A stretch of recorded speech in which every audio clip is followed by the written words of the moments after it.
கோலி talk Kollywood news. ஜனாதிபதி கையால பத்ம விபூஷன் விருது பெற்றார் யேசுதாஸ். பல்வேறு துறைகள்ல சாதிச்சவங்களுக்கு ஆண்டுதோறும் பத்ம விருதுகள் வழங்கி கௌரவிக்கிறது இந்திய அரசு. அதன்படி 2017 ஆண்டுக்கான பத்ம விருதுகள் கடந்த ஜனவரி மாதம் அறிவிக்கப்பட்டது. இதுல கலைத்துறையில சிறந்து விளங்கினதுக்காக பிரபல பின்னணி பாடகர் KJ யேசுதாஸ் நாட்டோட 2வது உயரிய விருதான பத்ம விபூஷன் விருது வாங்கியிருக்காரு.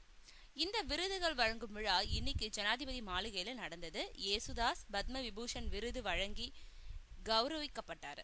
கேரளா மாநிலம் கொச்சியில பிறந்த கட்டச்சேரி ஜோசப் யேசுதாஸ் தமிழ்ல வீணை S. பாலச்சந்தர் இயக்குன பொம்மை படத்துல நீயும் பொம்மை நானும் பொம்மைன்ற பாடலை பாடி அறிமுகமானார்.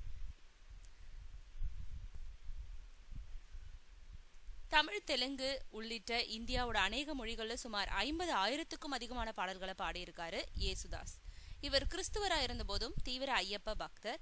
இவர் பாடின ஹரிவராசனம் பாடல் பாடின பிறகுதான் கோவில் நடை சாத்தப்பட்டது.